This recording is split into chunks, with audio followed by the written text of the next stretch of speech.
पुलकित 8वीं कक्षा का एक होशियार और होनहार विद्यार्थी था। अपने माता-पिता का इकलौता बालक, इसलिए घर में भी सभी उसको लाड और चाहते थे। यूँ तो वह पढ़ने में बहुत होशियार था, इसलिए माँ भी सोच रही थी कि चलो ठीक है, अभी-अभी थका-हारा विद्यालय से घर आया है, इसलिए कुछ देर जी बहल जाएगा। वह मोबाइल लेकर अपनी रसोई के कामों में व्यस्त हो गई। इधर पुलकित मोबाइल पर गेम खेलते-खेलते इतना मगन हो गया कि अब के 5 बज गए। कुछ पता ही नहीं चला। 7 बजे के आसपास जब पिताजी घर लौटे, तो पुलकित को विद्यालय की ड्रेस में सोफे पर टांगे फैलाए मोबाइल गेम देखते हुए पाया तो वह आग बबूला हो गए।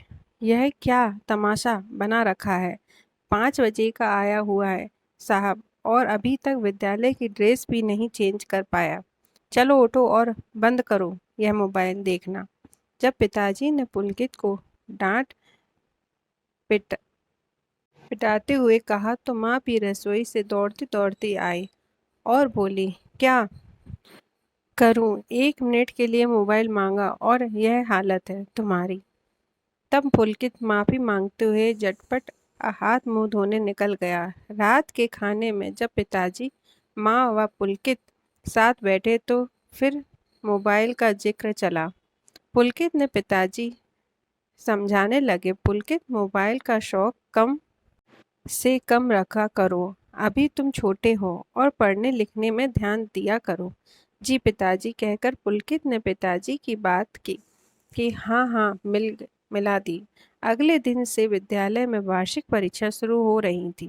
पुलकित और उसके सभी दोस्त परीक्षा की तैयारी में जुट गए। उन्हें पता था कि परीक्षा सही ढंग से संपन्न हो गई और परीक्षा परिणाम अनुकूल हो गया तो सारे मेहनत रंग ला जाएगी। फिर भी कभी-कभी उसका मोबाइल प्रेम भी जाग जाता और पिताजी से आंख चुराकर वह मोबाइल पर गेम खेलने लग ही जाता। विद्यालय का वार्षिक उत्सव आ रहा था। संस्था अध्ययन जी ने सभी बच्चों के लिए अलग-अलग प्रतियोगिताएं और कार्यक्रम निर्धारित कर दिए थे। एक वाद विवाद प्रतियोगिता का आयोजन भी रखने का निर्णय हुआ, जिसका विषय था मोबाइल और आज का बालक, एक दूसरे के प्रेरक एवं पूरक। पुलकित और उसके साथियों ने कहा, थीम खूब पसंद आई। उन्हें मोबाइल फ़ोन के उपयोग के बिना आज नई पीढ़ी को बिल्कुल ही अनजान व अजनबी मान रखा था। इसलिए उन्हें विद्यालय के वार्षिक उत्सव में इस प्रतियोगिता के पक्ष में बोलने का निर्णय किया। शाम के समय में एक बार अपने पिताजी से उसने विचार विमर्श किया। पिताजी, क्या आज के बालक या नई पीढ़ी की कल्पना बिना मोबाइल फ़ोन के की जा सकती है? मेरे विचार से तो बिल्कुल भी नहीं। आपका क्या विचार है? बिल्कुल बेटा, तुम भी मोबाइल फ़ोन के खूब शौकीन हो, इसलिए तुमको भी इसके बिना सब कुछ असंभव लग रहा है होगा। पर बेटा, मेरे विचार से बालकों के लिए तो मोबाइल एकदम नाकारा, बेकार और अनुपयोगी उपकरण है। मेरे विचार तुम्हारे विचार से एकदम उल्टे और अलग हैं। यह तो बड़े आश्चर्य की बात है कि मुझे समझ नहीं आया, ऐसा आप कैसे कह सकते हैं? मुझे तो कोई गेम खेलना हो तो मोबाइल फ़ोन, कोई जानकारी जुटानी हो तो फ़ोन, और इसके बातचीत करने के लिए भी यह मेरे खूब काम जाता है। इसलिए मैं तो इसे नवीन पीढ़ी के लिए सभी बाल गोपालों के अनिवार्य मानता हूँ। पुलकित ने जब अपनी बात रखी तो पिताजी को लगा कि इसके मन में बैठी हुई बात को पुनः समझाना ही पड़ेगा, सुधारना ही पड़ेगा। धीमे धीमे वार्षिक उत्सव की दिनांक भी नज़दीक आने लगी और पुलकित अपने इस कार्यक्रम में बोलने के लिए सामग्री जुटाने लगा। पिताजी ने कहा, बेटे, गेम खेलने से शरीर और मानसिक विकास दोनों होते हैं। जब हम कबड्डी और खो खो, वॉलीबॉल, फुटबॉल जैसे खेल खेलते हैं तो वह भागदौड़ शरीर की मेहनत और बुद्धि कौशल सभी का विकास होता है। शरीर से पसीना बहता है, हाथ पैर और मांसपेशियां मजबूत होती हैं और श्वसन, पाचन तंत्र, परिसंचरण तंत्र सभी का समग्र विकास होता है।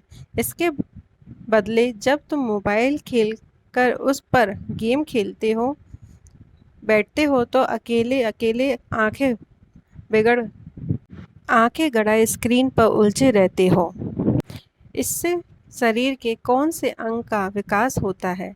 उल्टा मैंने तो कई कई बच्चों को भी देखा है जो अधिक मोबाइल फ़ोन चलाने से अपनी आंखें खराब कर चुके हैं और बचपन में ही अपनी आंखें पर मोटा चश्मा चढ़ाते रहते हैं। बात तो आप ठीक कह रहे हैं, पर पिताजी हमारे विद्यालय वाले आचार्य जी कहते हैं कि मोबाइल फ़ोन से हम बहुत सारी जानकारी पत बातें भी सीख लेते हैं। विज्ञान व कई कई विषयों की जानकारियाँ यूट्यूब पर व गूगल गुरु के माध्यम से मोबाइल फ़ोन द्वारा बड़ी आसानी से समझी जा सकती हैं।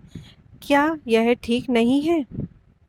पुलकित ने अपनी शंका प्रकट करते हुए कहा, बेटे विकल्प अभी श्रेष्ठ नहीं हो सकता। पुस्तकालय या गुरु का विकल्प कोई भी कभी भी नहीं हो सकता है।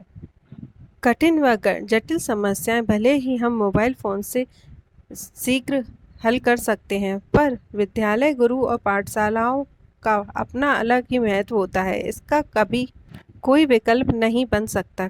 कभी कभी मुसीबत में या कोई जटिल सुलझाने के लिए भले ही ऐसी तकनीक का प्रयोग कर लिया जाए, पर संवेदनशीलता, तार्किकता, सामाजिकता एवं बहुमुखी गुणों का उपयोग या समझ मोबाइल, टीवी या कंप्यूटर नहीं ला सकते। डाटा या शाबाशी गुरु या माता पिता ही दे सकते हैं, मोबाइल फ़ोन नहीं। इसलिए मेरे विचार से मोबाइल फ़ोन का उपयोग बालकों को पूर्णतः रोका जाना चाहिए या फिर सीमित उपयोग हो। अब तो बेटा कई कई ऑफिस में हम बड़े लोगों को भी मोबाइल फ़ोन का प्रतिबंध उपयोग करवाया जाता है।